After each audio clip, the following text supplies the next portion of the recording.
ኣንድርያ እናኸደት ሓደ ዓብ ሰብኣይ ደድሕሪኣ ክኽተላ ይጅምር። ንሳ ግና ዝኾነ ቓል ከየውፅአት ግልጽ ኢላ እናረኣየቶ ናብ ሓደ ቤት መግቢ ኣትያ ኮፍ በለት። ንሱ እውን ኣዒንቶ ኣብኣ ተኺሉ ኣብ ጥቓ ኮፍ ይብል። ካብኡ እታ መሳሰይት ናታልያ መፂኣ ሚኑ ትህባ። ኣንድርያ ከዓ የቐነን ሌላ ተቐቢላ መግቢ ክትመርጽ ትጅምር። ናታልያ ቀጺላ ናብቲ ሽማግለ ሰብኣይ ብምኻድ እቲ ሜኑ ትህቦ እሞ መሪጽካ ምስ ወዳእኻ ጸውዐኒ ኢላቶ ትኸድ። ኮይኑ ግን እቲ ሰብኣይ ብተመስጦ ንኣንድርያ ክርኢ ዝበለቶ ኩሉ ኣይሰምዓን። ብኢዳ ድምፂ ኣስሚዓ ስምዐኒ ባ ምስ በለቶ ፓንቾ ይበሃል ኢሉ ስሙ ይነግራ። ንሳ ከዓ ዘይተሓተቶ ብምምላሱ እናሓረቐት ሜኖ ብዘለካ መሪጽካ ምስ ወዳእኻ ጸውዐኒ ትብሎ። ኣቶ ፓንቾ የቐኒለ ኢሉ ይምልሰላ። ኮይኑ ግና እቲ ሜኑ ዋላ እኳ ብኢዱ እንተሓዞ ሕጂ እውን ኣዒንቱ ካብ ኣንድርያ ኸልዕለን ኣይከኣለን። ናታልያ ናብ ቦታኣ ተመሊሳ ኩነታት እቲ ሰብኣይ እናግረመላ እዚ ሽማግለ ዋላ ደስ ኣይበለንን፣ ኣዋልድ ነንባዕልና ክንተሓጋገዝ ኣለና። ሕጂ ብቕልጡፍ ነታ ጓል ከይደ ኸጠንቅቓ ኢላ ምስ ባዕላ ትዛረብ እሞ ናብ ኣንድርያ ብምኻድ ኣብ ትሕቲ ኬክ ኣብ ሶፍት መልእኽቲ ጽሒፋ ተቐምጠላ። ኣንድርያ ይቕሬታ ኣነ ዘይኣዘዝኩን ኢላ ትዛረባ። ናታልያ ከዓ እወ ሒሳብ ካብ ገዛና እዩ ትብላ። ኣንድርያ ነቲ ኬክ ክትበልዖ ምሰልዓለቶ ግና ኣብ ትሕቲኡ ኣብ ሶፍት ተጻሒፉ ዝነበረ ኣንቢባ ኣዝያ ትስንብድ። ናታልያ ከዓ እቲ ኣብ ጎንኺ ዘሎ ሰብኣይ ካብ ተኣትዉ ጀሚሩ ንዓኺ ምርኣይ ከቋርጽ ኣይከኣለን ክትጥንቀቕ ኣለኪ ትብላ። ኣንድርያ ሕጂ ከምዘይሰማዕኹኺ ስቒል ክትእዛዘ ኣይተቐበለ ትብላ። ናታልያ ብዘይምፍራሓ እናተገረመት እንታይ ከም ጸልኪ ኢላ ምስ ሓተተታ ኣንድርያ ሻህን ብስኩትን ኢላ ትእዝዝ። ናታልያ ከዓ እሺ ሓለቓ ከም ጸልኪ ኢላ ትምልሰላ። ካብኡ ኣንድርያ ሽቓቐ በኢ ምስ በለት ናታልያ ብየማን ከለኪ ትብላ እሞ ተሲኣ ምኻድ ትጅምር። ኣንድርያ እናኸደት ኣቶ ፓንቾ ርእሶ ቐልቂሉ ንኣንድርያ ኸቋምት ይጅምር። ካብኡ ናታልያ ብተግባሩ ሓሪቓ ናብኡ ብምኻድ እንታይ ከም ጸልካ ኢላ ትሓቶ። ንሱ ግና ዋላ ሓንቲ ኣይደልን ኢሉ ይምልሰላ። ናታልያ ሕርቃና እናገደደ ትእዝዝ እንተኾይንካ ቐልጥፍ ኣዝዝ፣ ተዘይኮይኑ ግና ካብዚ ኸውፀካ ክግደል እየ ትብሎ። ንሱ ግና ትብሎ ዘላ ከም ዘይሰምዐ ኣቶ ፓንቾ ይበሃል ንስኺ ኸ መን ኢኺ ኢሉ ይሓታ።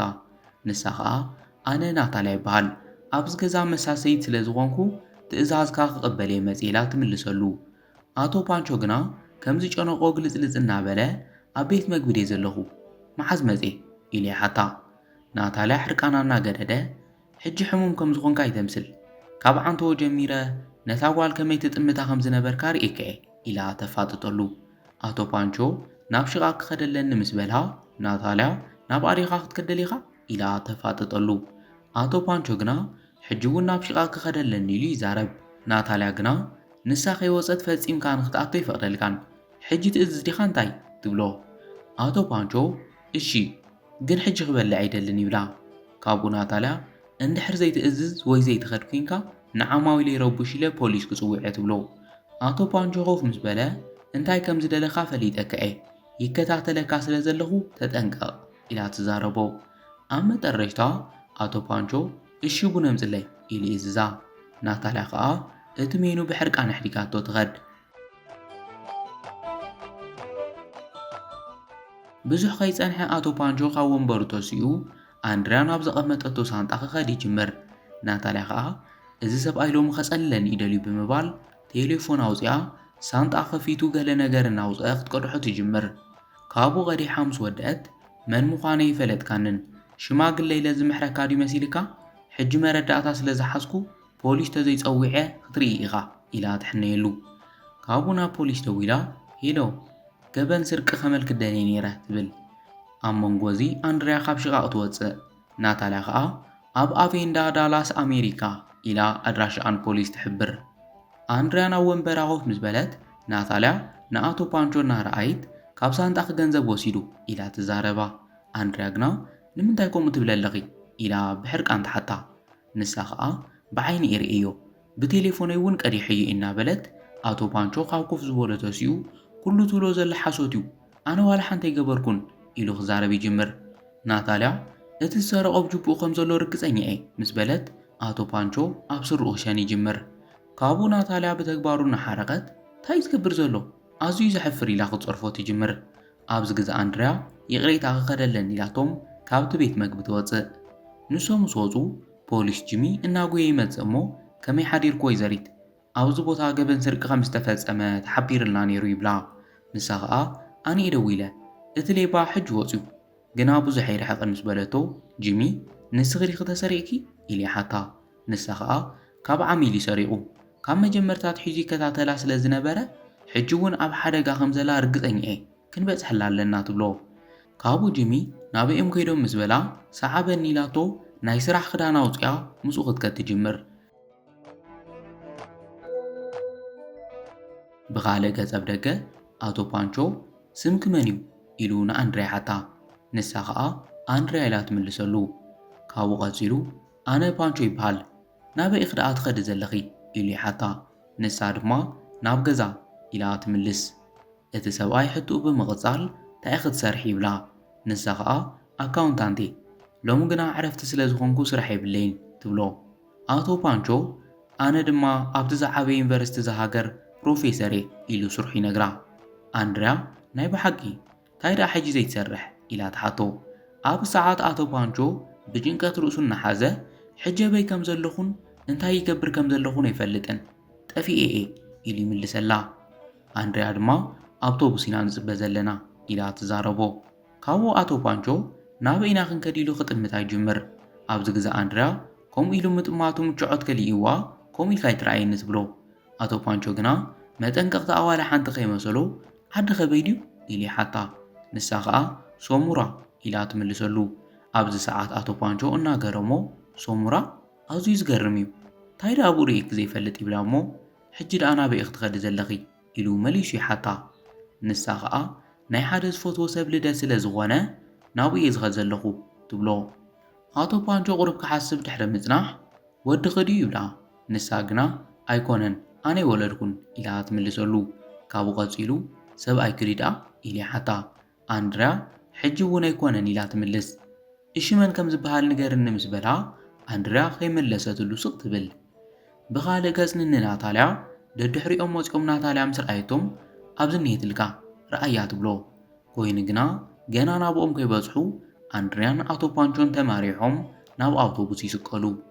ካብኡ ናታልያ እናገረማ እቲ ሰብኣይ ይስዕባ ከም ዘሎ ከመይ ምፍላጥ ትስእን ኢላ ንባዕላ ትሓትት። ጂሚ ድማ ይቕሬታ ግን ከኣ ነቲ ሰብኣይ ንምሓዝ ዝኾነ ዓይነት መረዳእታ የብለይን ብናትኪ ዘረባ ጥራይ ኣብ ቀይዲ ከብዕሎ ይክእልን ይብላ። ናታልያ ከኣ ቴሌፎን ኣውፅያ እዚ ቪድዮ ርእዮ ብምባል ኣቶ ፓንቾ ካብ ናይ ናታልያ ሳንጣ ገለ ነገር እናውፅአ ተርእዮ። ካብኡ ጂሚ እንታይ ደኣ እስካ ሕጂ ዘይረኣኽኒ ሕጂ መረዳእታ ስለ ዘለኒ ክሕዞ ይኽእል እየ ሰዓብኒ ኢሉ ክጎይ ይጅመር። ብዙሕ ከይዶም ኣብ ድሕሪቶም ምስ በጽሑ ናታልያ ደጊሙ ከይጠፍኣና ሕጂ ንሓዞ ትብሎ። ጂሚ ከዓ ህድእ በሊ ኣጆ ክንሕዞ ኢና እዚ ሰብኣይ ኣባል ጉጅለ ጋን ከም ዝኾነ ርግፀኛ ይብላ። ናታልያ ብኸመይ ፈሊጥካ ምስ በለቶ ጽቡቕ ጌረ እየ ዝፈልጦም እመንኒ ይብላ። ካብኡ ናታልያ ቀፂልና እንታይ ኢና ክንገብር ኢላ ትሓቶ። ንሱ ድማ እንተርኢና ዝኸፍአ ስጉምቲ ንኸይወስድ ቀሲልና ንስዓቦ ኢሉ ይምልስ። ኮይኑ ግና ኣንድርያን ኣቶ ፓንቾን ተማሪሖም ብቕጽበት ኣንጎዶ ተዓጺፎም ካብ ዓይኖም ይስወሩ። ናታልያ ከም ዝፈራሕዎ ደጊሞም ጠፊኦምና ርኢና እዩ ማለት እዩ ኢላ ምምራር ትጅምር። ጂሚ ከዓ እንድሕር ርኢና ኮይኑ ፈጺምና ክንረኽቦ ይንኽእልን ክስወር እዩ ኢሉ ተስፋ ይቖርጽ። ካብኡ ናታልያ ይቕሬታ ንብላሽ ግዜኻ ጥፊኤ ትብሎ። እቲ ፖሊስ ድማ ናትኪ ጸገም ኣይኮነን ኣብ ጥቕኦም ከለና ክንሕዞ ነይርና ማለት እዩ ይብላ። ናታልያ ምስማዕ ዓቢኻ እምበር ኣነማ ነጊረካ ነይሩኹ እየ ሕጂ ኣብ ልዕሊ እታ ጓል ሕማቕ ነገር ከይፍጽም ጥራይ ንጸሊ ኢላ እናፈርሐት ትዛረቦ። ጂሚ ከዓ ሕማቕ ኣይገጥማን ኢለ ተስፋ ይገብር ሕጂ ግና ይቕሬታ ኣነ ክኸደለኒ ይብላ። ንሳ ድማ በጃኻ ጽናሕ ሰዓበኒ ኢላቶ መገዳ ትቕጽል። ብኻልእ ገጽ ኣንድርያ ካብ እንዳ ኬክ እናወፀት ሕጂ እውን ኣቶ ፓንቾ እግሪ እግራ ይኽተል ኣሎ። ንንጂሚ ድማ ብዙሕ ከይዶም ክረኽብዎም ስለ ዘይከኣሉ ናታልያ በቃ ኣነ ክኸድ ሰላም መዓልቲ ትብሎ።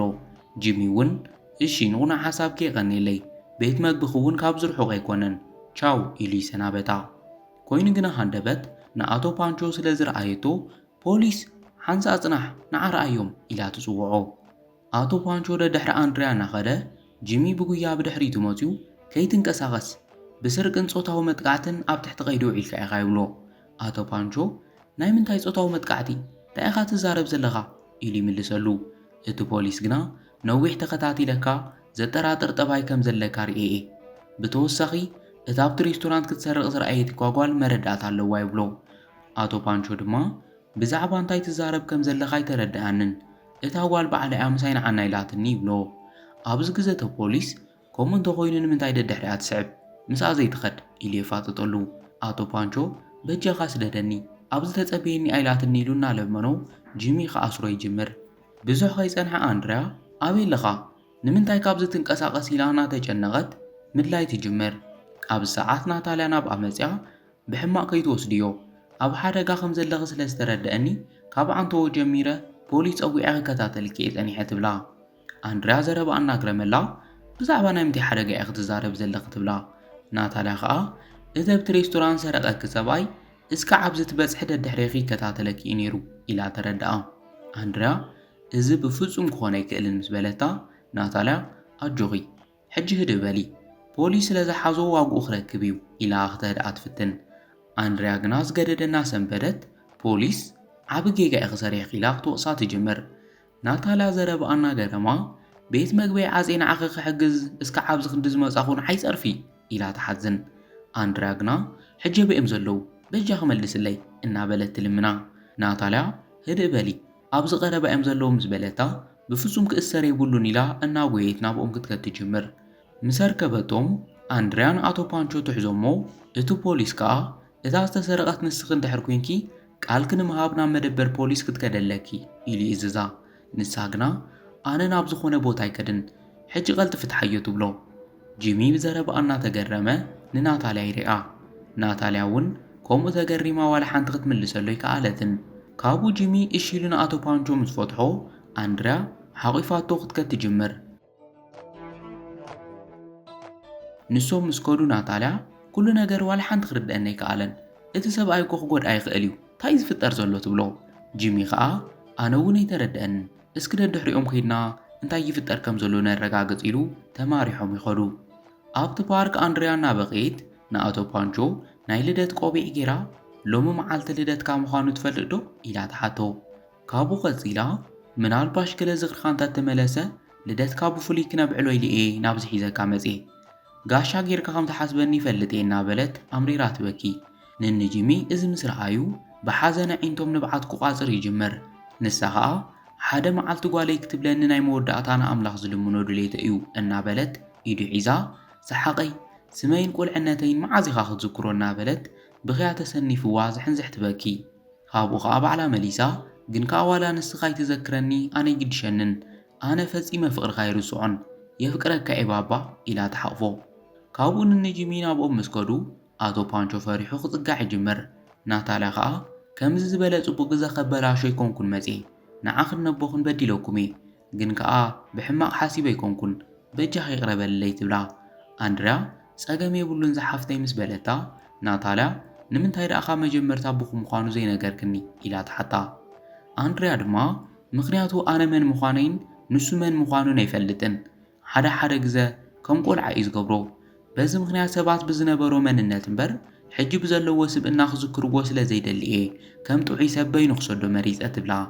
ካብኡ ናታልያ ይርድኣኒ እዩ ግን ከዓ ካብ ሳንጣኺ ዝኾነ ነገር ክወስድ ስለ ዝረኣኽዎ እየ ፖሊስ ፀዊዐ ኢላ ተረድኣ። ኣንድርያ ድማ ንኣቶ ፓንቾ እንታይ ኢኻ ኣልዒልካ ኢላ ተሓቶ። ንሱ ግና እናፈርሐ ዋላ ሓንቲ ይወሰድኩን ንስኺ ኸመን ኢኺ ኢሉ ይሓታ። ካብኡ ካብ ጅቡኡ ቸኮላታ ብምውፃእ እዚ ወሲድ ኢላ ተርእዮም። ካብኡ ናታልያ ከም ኣቦ ክረአዮ ካብኡ ይትፈለይ ምስኡ ኺድ ኢላ ትመኽራ።